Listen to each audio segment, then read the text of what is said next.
You're mine, you're my favourite waste of time. Hello and welcome to the Memory Lane 80s show on Spotlight TV. I'm Hayley Palmer and we have got such a treat for you today. We have got 80s star Owen Paul. Hello there. Oh yes, my favourite waste of time. Indeed. He's here. We're going to find out all the goss. We'll see you after this. So we are here with 80s star Owen Paul. How are you doing? I'm good. How are you? Very, very well. Lovely to be here. Yeah, it's an absolute pleasure to have you on the show. I know we play your song a lot of times, and it's requested a lot. You're my favourite. Which is nice. Yes. Always nice. It's just one of those songs for me that kind of driving down the road, on full blast, singing along, even though you know I can't sing. Mm-hmm. It's just one of those classics that everyone knows as well. When I say it to them, they're like, oh yeah, of course. Well, I mean, given the fact that the song is over 30 years old, it's a real shock to me that it's remembered so fondly and so well. Because when we released it, we knew it was going to be a hit. We had a feeling we were onto something. I was going to say, you must do. In the studio, when we finished the recording, we were like, this has got something. And it had such a summery atmosphere that we caught on the record as well, which we replicated in the video, which was nice too. Oh, I like the video. Well, that's what led us towards doing it as a summery thing, because we caught such a... the complete opposite of now. Right, well, yeah. But because it was such a summery record, then we did the video to back it up. Yeah. That obviously caught people's imagination, and then before we knew it, it was not just in the charts, or went up to number 3 all over Europe, number 1 in different places as well. It stayed in the charts for like an age, like way into the autumn, you know, which was brilliant. And here we are 30 years on and everyone knows it. It's great. It's just brilliant. Well, we're going to play it out now. Let's have a little look at this video. Go for it. Summary video. It's so gorgeous. Here it is. It's Owen Paul with my favourite waste of time. So let's rewind a little bit. So you're a Scottish lad. I am. And you were a footballer. I was Celtic. first. When I was at school, I got signed professionally to Celtic, yes. God. So how did it all come about that you were suddenly this 80s pop star? Well, it actually took quite a long time, because my first real involvement in making music happened in the sort of mid-70s, around 1976, when punk happened. Ah. And it was such an explosion, it really was. You know, it's something that we'll never see again. And everyone started forming bands, because with punk music, you didn't have to be a virtuoso or be able to play at all. Yeah. And I was one of those that couldn't play. But everyone was forming bands, and then my brother and his school friends formed the Simple Minds. Yes. And they used to rehearse in our basement. It sounds way posher than it is. It was a tenement building that just happened to have a basement. Right. And they used to rehearse there constantly, and I would be at the top of the stairs listening in, going, oh my God, listen to that. I mean, it's a racket, but it's a racket I like, you know, real noise, but loved it, loved the power, loved the attitude, loved the whole thing, the ethos of punk, that you could do anything, anything's possible type approach. Yeah. And it was off the back of that, as I said, that everyone started forming bands, and it didn't matter that I was only 15 at the time. God. Before I knew it, I was playing gigs. Before I knew it, I was late for school because I'd done a gig in Dundee. I love that. Why are you late for school? I got there. I did get there because we were living in Glasgow, but I'd be in Dundee the night before. God. Because again, with the punk explosion, live music was booming everywhere. There was, you know, live music everywhere. I don't mean playing cover versions of songs, playing your own stuff, you know. Yeah. So that was how I got involved initially, but it wasn't for like, I mean, nearly, as I say, that's 1976, 77. And then I moved down to London in 1980, and then I'd been spotted at a gig and performing by a guy called Peter Powell, right, who's a Radio 1 DJ and used to be a presenter on Top of the Pops. Ah. And then he became my manager, because he liked what he saw and he thought I had something, more than he thought the band I was in, because we were a bit ropey. But he liked me, and that turned out to be a really fortunate thing for me. God. And because he was still working with Radio 1 and doing Top of the Pops, he couldn't be a manager of an act, because I'd seen it as, you know, some kind of cross-purpose thing. Yeah. So he created a management company that then managed me, if you know what I mean. Right. And then we started to do showcases to get, trying to get a record deal like everyone. But that still took 8 years. Yeah, people think it's an overnight success. I've found that a lot of 80s stars. It's not, is it? It's a lot of work. I was 15 when I started, and I started writing my own songs when I was 16, 17-ish, something like that. And it wasn't until I was 24 that I actually had a record deal. God, it takes time. Yeah. It really does. You've got to hang in there. You have to. Yes, Good advice here from Owen Paul. So a little birdie told me that your favourite U2 track of all time is The Streets Have No Name. Absolutely. Is that right? It is, yeah. When I first heard that, and I know it's track 1 in the Joshua Tree, I just thought that is the best band in the world, singing the best song in the world in that moment. Love And even that. now, I've got goosebumps even talking about it. Yeah. Okay, well, let's check it out. Here it is. So I'm still here with the legend that is Owen Paul. Legend. Am I allowed to be a legend? I'll take it. Yes, thank you. We love that, 80s legend. So we've got a question from one of our viewers, Samantha. Thank you, Samantha. She says, if you could go back to the 80s and have a quick word with your 80s self, what is the one piece of advice you would give yourself? Good question. Not to take yourself too seriously. Yeah, that's a good point, actually. I mean, because it's very heated and very, I mean, you know, unlike now where there's, like, I bet you like your show or you've got, you know, Sky channels, and this was like 3 TV stations, so you become famous very, very quickly. Yeah. Just like that, overnight. I was on one show, I think, on a Monday, and I couldn't go out my door by Tuesday Really? morning. Yeah. Because it was like 50 million people watching at once. Yeah. You know, so that becomes very pressurising and stuff, and then everything gets on top of you, and then the record company demands that you go to Japan and in America, and then it's like daily basis, and then they go, and where's your new record? And you go, well, hang on a minute, I've been doing all that, I haven't even had time to think. Yeah. So, and then at the same time, you know, as an artist, I would sometimes be a little bit too artisty and going, oh, I'm not happy with that, and I won't do this, and I won't do that. Oh. That would be my advice to my younger Yes. self. Yeah, it's good Don't advice. take yourself too seriously. I like that. Well, we're going to play out another of your favourites. It's a Yeah. Bowie classic. Yes. China Girl. Well, Bowie's my favourite artist of all time. Oh, really? Yeah, it really influenced me. It might not sound like it on my records, but he just had everything. The best pop star, rock star, I think we've ever created in the UK, that is. Yeah. And this is one of them. This is one from the 80s. Absolutely awesome, China Girl. Love it. Here it is from 1987. Let's check it out. All right, Owen Paul, I've got some true or false facts about you. This is very kind of smash hits style. It is. They would Bring do back it. smash hits. Yeah, they would do that a lot. And say, Yeah, I like that. You got 10 seconds on this one, 10 seconds on this one, true or false? Okay. Favourite colour, or that kind of thing? Yeah, it's not really like that, but anyway. Okay. My first question, is it true that Andrew Lloyd Webber asked you to play Joseph in Joseph and the Amazing Technicolor Dreamcoat? It's half true. Okay. I did my audition, like you do, and he gave me some harsh words. Did he? Yeah. What did he say? Oh, well, I'm not going to that because there was bad language in it. Oh. So anyway, but he did send me to vocal lesson coaches because he wanted me to be much more theatrical than I was at the time. Yeah. But I was one of, I think, 5 by the time they'd whittled down all the auditionees. Oh, I see. So it was me, Aled Jones and some others, right?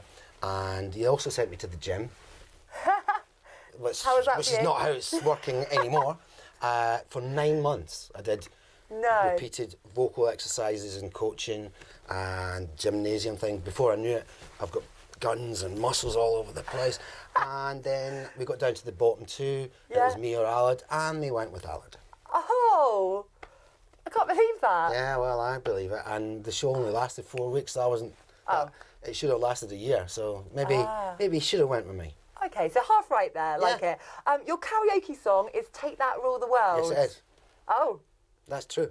that's true. I got that right. Yes, that's See, true. I'm good It at used to this. be vertical, you too.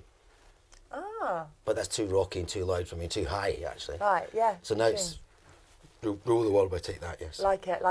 I'm not going to karaoke with you, with this powerhouse. Ozzy Osbourne was your next door neighbour. Not true. Ah, Kind of possibly true, but it became a kind of tabloid story. That I was going to say, I have read a few things. Yes, well, the events on the Osbournes and with them fighting next door neighbours, I was there. It was not my house. This was in Hollywood in LA. I'd love to have had a house there. It was my best friend's house, and I spent a long time there. We were working on an album at the time, and then we saw this new building getting built, and we saw all these weird Gothic ornamental things outside the building, and we're like, that's a bit strange. And it obviously turns out to be Ozzy and Sharon and the kids. And then, God. but then we still didn't know anything about it. We knew that they were fighting with us and throwing things over the wall and shouting at us to turn the music down or stop singing that song because we were outside going, la, la, la, la. Singing party tunes, basically.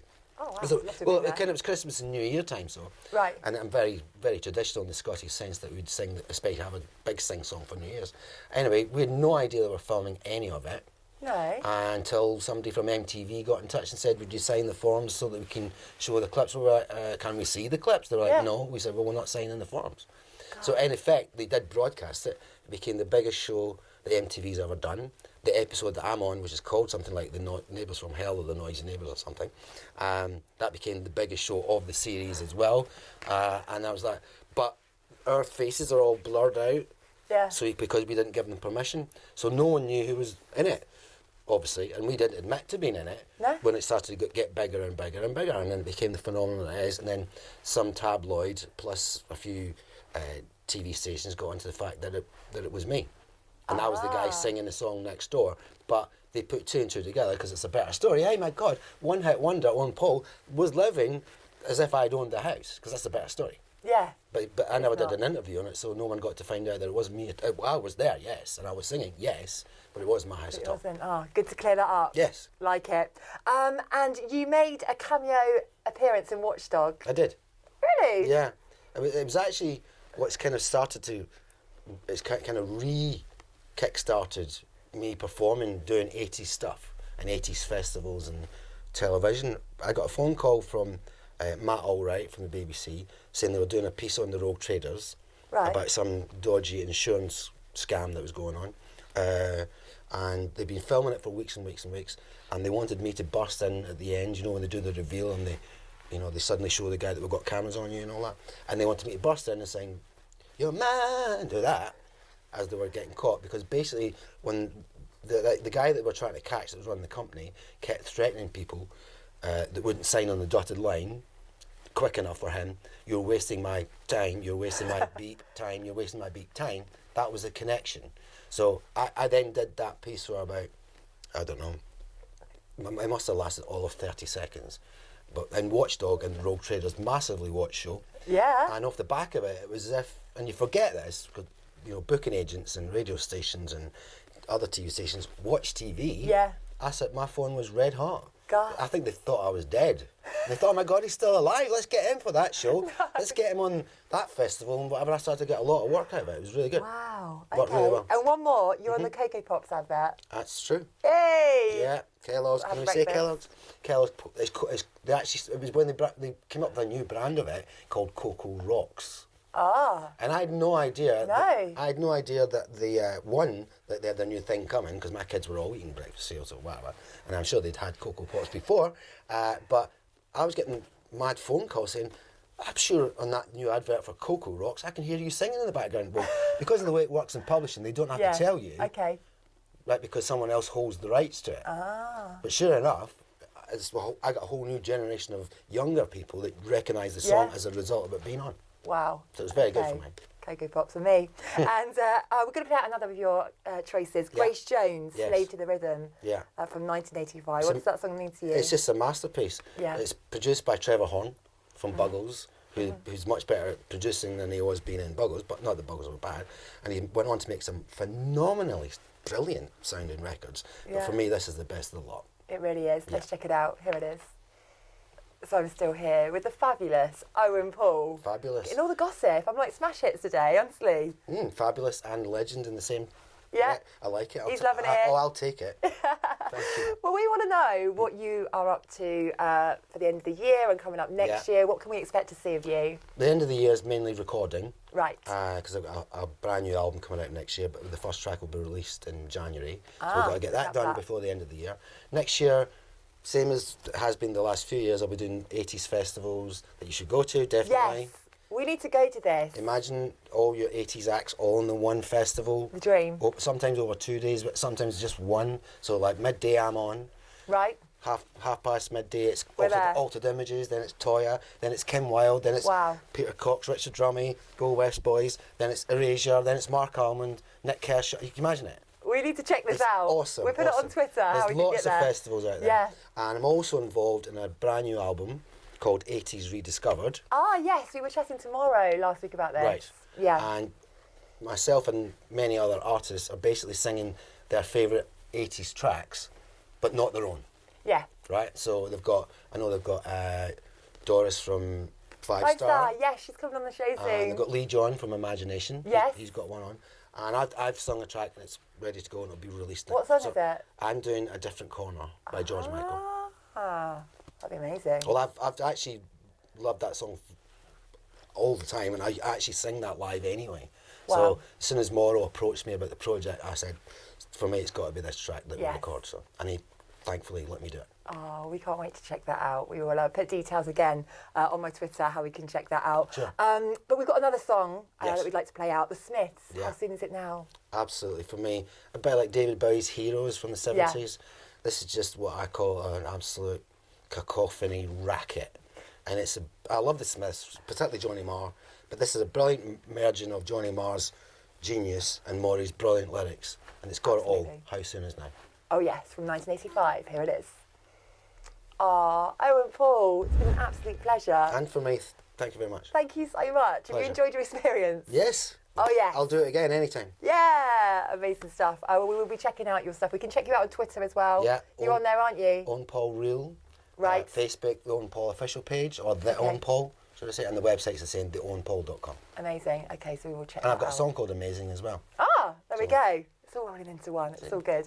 But thank you so much for your support as always. And let me know your feedback. We love hearing from you. Details are on the screen below.